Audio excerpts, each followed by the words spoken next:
1분 영어 머스터디넷 고혁준 선생입니다. 2018년도 7월 고3 오답률 1위 33번 문제가 상당히 의미가 있습니다.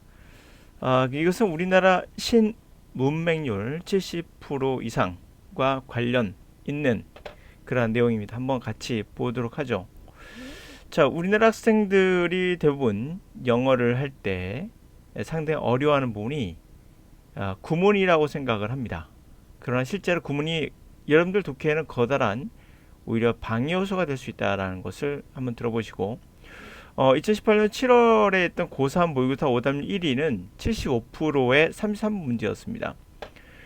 그 다음부터의 2위는 65%, 63%. 보다시피 확연히 차이가 나죠. 이런 거 우리가 의미가 있는 수치라고 합니다. 그러므로 이것이 왜 이렇게 학생들이 많이 틀렸는가를 분석한다는 것은 의미가 있습니다.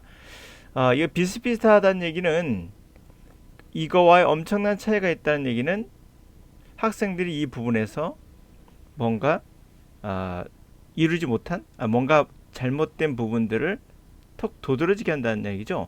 그러니까 어떠한 환자가 있어요. 환자가 어디가 아픈지는 뭐가 증상이 나와야 되거든요. 그 증상은 쉽게 보이지 않아요. 근데 그 증상을 빨리 발견할수록 우리는 더 빠르게 치료를 할 수 있고 치료 효과가 좋죠. 시간도 아낄 수 있고요. 똑같습니다. 영어도. 어떤 증상이 나왔을 때 그거를 볼 수 있는 눈이 선생님한테 필요합니다. 강사들에겐. 그것이 왜 잘못되는지를 빠르게 캐치하기 위해서 이 부분이 굉장히 중요한 부분인 것 같아서 제가 갖고 왔습니다.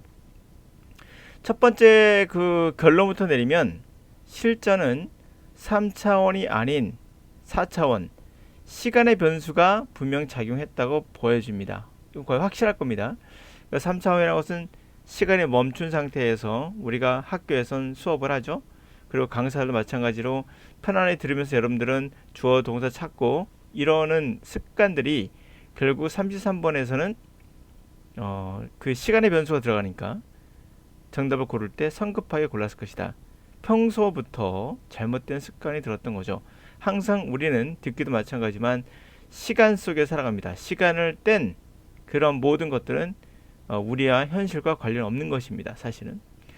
두 번째로 가장 중요한 제가 말하고 싶은 내용은 이것이 오답률이 가장 컸던 이유는 딱 이거라 보여집니다. 나머지들도 다 시간과 관련되어 있는 거겠지만 마찬가지겠죠. 기본적으로 깔리는 거고요. 1번은요. 이 문제의 가장 중요한 포인트는 제가 말하고 싶은 건 이거였습니다. 우리나라 문맹률이 70%에 이릅니다.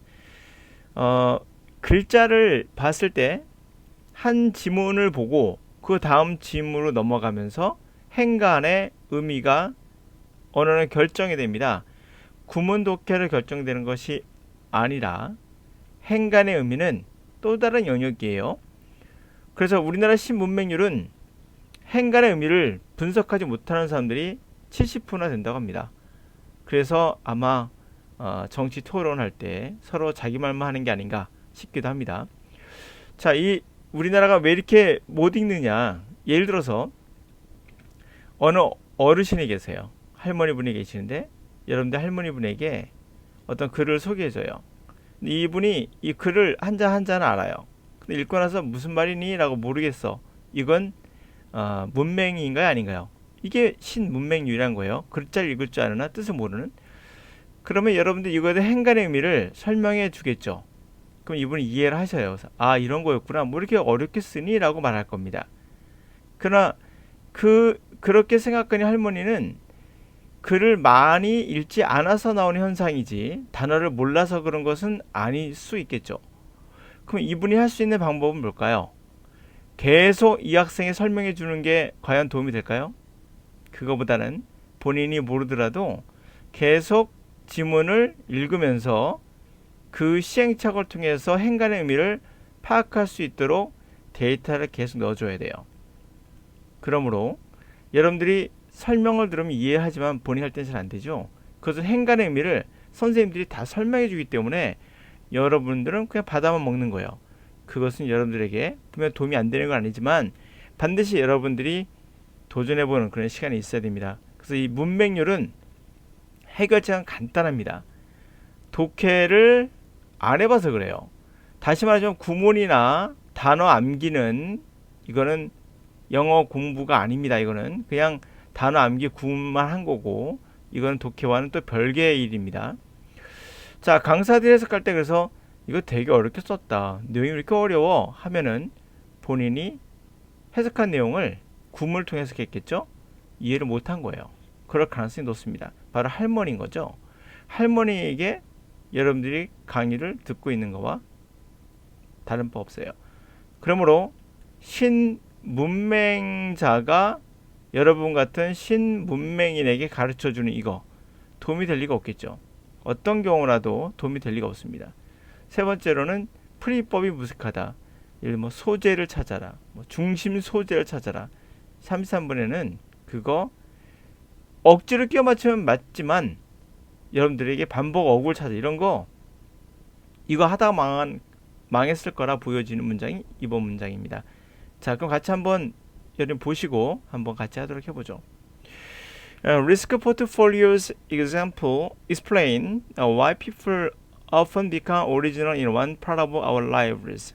문장 보시면 알겠지만은 지문의 단어 수준도 높지 않고요. 그리고 문장도 어렵진 않아요. 해석은 다 했던 걸로 보여집니다. 보여지기는. T.S. Eliot landmark work, The Wasteland, has been hailed as one of the 20th century's most significant poems, but after publishing in 1922, Eliot kept his London bank job until 1925, rejecting idea of embracing the professional risk. As the novelist Aldous Huxley noted after paying him office visit, Eliot was most bank clerk or bank clerks. When they finally did leave the position, Eliot still didn't strike out his own. He spent next 40 years working for the publishing house to provide stability in his life, writing poetry on the side. As Polaroid founder Edward Rand remarked, no person could possibly be original in one area unless he were possessed of the emotional, social stability that comes from the fixed attitudes in all areas other than the one in which he is being original. 어때요? 단어 어렵지 않죠? 그런 오답률은 최고였습니다. 자, 리스크의 포트폴리오. 이 단어 뭐라도 푸는데 지장은 전혀 없습니다. 근데 포트폴리오라는 것은, 리스크 포트폴리오라는 것은 위기 관리 위해서 분산 투자하는 것을 리스크 포트폴리오라고 하죠. 한 방울이 담지 않는 거. 하여튼 리스크 포트폴리오, 분산하는 거, 리스크를, 그것이 설명해 줍니다. 왜 사람들이 흔히들 독창성이 있는지, 어떠한 그들의 삶의 어떠한 분야에서. 자, 그러고 나옵니다. T.S. 엘리엇에 관한 얘기가 나오죠. T.S. 엘리엇은 그 사람 랜드마크적인 작품 웨스트랜드가 있는데 그것은 칭찬을 받았습니다. 20세기에 가장 시그니피컨트한 아주 의미 있는 시라고 그렇게 칭찬세를 받았습니다.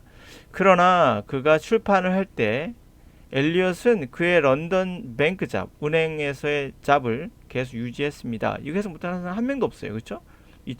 1925년까지 했다는 거예요. 그리고 reject 했대요. 뭘 거절했다는 겁니까? embrace professional, 전문적인 그런 직업으로서의 리스크를 껴안는 걸 거부했다는 겁니다. 그렇죠? 계속 은행 작업을 한 거예요. 자, 노벨리스트 아돌 헉슬러라는 사람이 이렇게 주목했습니다.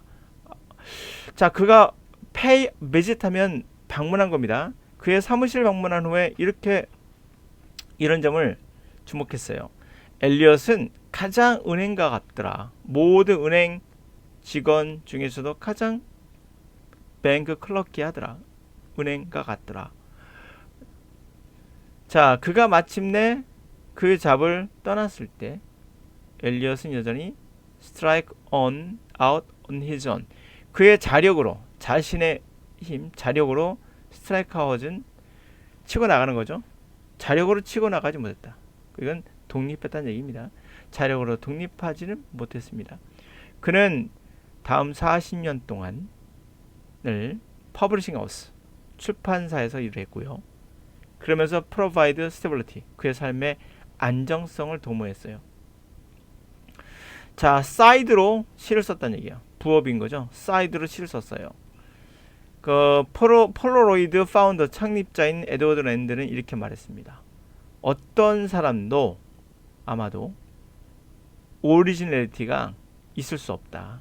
어떤 한 분야에 뭐하지 않으면 그가 감정적, 정서적, 사회적 안정을 갖지 못했다면, 그것은 바로 어디서 나온다? 픽스, 고정된 태도, 고정된 자세, 확고한 자세, 다 좋아요. 모든 다른 분야, 자신이 오리지널리티, 독창성을 갖고 있던 분야를 제외한 다른 분야에서, 그쵸? 다른 분야에서의 그러한 픽스된 확고한 태도, 자세, 거기서 나오는 안정성, 안정을 추구하지 않으면 독창성도 없다, 이런 말 아니겠습니까? 대충 해석은 다 했을 거라 봐요. 그래서 1번부터 가도록 하죠. 학생들이 가장 많은 오답은 이 3개에서 왔다 갔다 했어요. 보니까 다 20%씩 나왔거든요. 이렇게 나왔어요. 왜 이런 현상이 발현됐느냐, 해석은 다 했어요. 제가 보기에는 보니까 이 사람이 성공했는데, 그쵸? 분명 시인으로서 유명했는데 은행 일을 계속하고, 뿐만 아니라 계속 나왔던 이야기가 저거였거든요. 퍼블리싱 잡으로도 일을 한다는 얘기 나오거든요. 퍼블리싱 하우스에서 일을 한다. 은행인으로서도 일을 했고요. 그러니까 반복된 내용이 이거구나. 다른 분야에서의 성공 또는 그들의 정서적 안정, 뭐 이런 같은 말이죠. 비슷한 말이죠. 요게 눈길을 끌었을 거예요. 왜? 이게 소재잖아요. 어떻게 보면 이건 핵심적 내용이기도 하고요. 그런데 반드시 알아야 할 건 이 다른 분야에서의 성공을 대가로란 말이 나오거든요. 이게 틀렸죠. 다른 분야에서의 성공, 그것을 대가로, 아니요, 동시에 같이 했거든요. 두 번째, 그들의 정서적인 안정, 좋아요. 근데 이걸 상실한다나요. 그것에 불구하고, 이런 것을 이름에도 불구하고 이런 것을 버렸어. 안정성을 버렸어요? 안 버렸거든요. 그런데도 이걸 고른 이유는, 어디를 보더라도, 문제 정답 2번인데요. 어디를 보더라도 2번에는 직업적 안정, 안정이란 말이 안 나와요. 직업적 안정이란 말도 안 나오고, 그렇죠? 그리고 어떤 분야에서의 정서적인 안정 또는 분야에서의 성공이란 말도 없어요. 이 안에는요. 그런 말이 안 나오거든요. 보니까 단어에 어디에도 안 나와요. 그러다 보니까 학생들이 2번을 놓쳤을 것이다. 그러면 정확히 가서 한번 보도록 할까요? 첫 번째 문제 뭐라고 하냐면, 리스크 포트폴리오가 설명해 주는 건 사람들이 독창적이 된다고 했어요. 독창성을 갖는 건 신인이겠죠? 어떤 분야에서 독창성을 갖는데, 2번 갑니다. 동시에 다른 분야에서는 컨벤션이 뭡니까? 이게 관습적인, 이런 거죠. 관습에 매우 관습적인 상태로 남아있는 거. 일반적으로 여기 반대가 되죠. 독창성을 갖고 독자적으로, 이쪽엔 그게 아니라 그냥 있는 그대로 관습적으로, 다른 분야에는 그대로 유지하면서, 그렇죠? 있을 때 또 한쪽 분야에서는 독창성을 갖게 된다. 이거였거든요. 전체 내용이요. 그렇죠? 그러므로 다른 거에서는, 분야에서는 컨벤셔널, 전통적인 그러한 태도를 취하고, 그리고 그랬을 때 한 분야에서의 독창성이 살아난다. 이런 말 아니겠어요? 정답 2번이었어요. 왜 이거를 보면서도 아마 분명 학생은 여기서 기우뚱했을 거예요. 물음표 썼을 겁니다. 그런데 왜 골랐을까요? 마무리 시간이죠. 시간 싸움에서 도저히 버틸 수가 없었을 겁니다. 이거 빨리 해야겠는데? 라는 시간 싸움. 역시 시간은 생명과도 같죠. 그 두 번째로는 자꾸 소재, 동의어를 찾다 보니까 이게 추상적으로 하면 동의어 찾기 힘들거든요. 전체 맥락, 행간의 의미를 찾아야 되는데 행간의 의미를 찾지 못하고 단어만 찾는 거예요. 성공이나 안정 같은 거. 그러나 제가 누차 말씀드리지만 영어에서 가장 중요한 거는 행간의 의미예요. 행간의 의미는 단어를 초월해요. 단어의 의미를 초월합니다.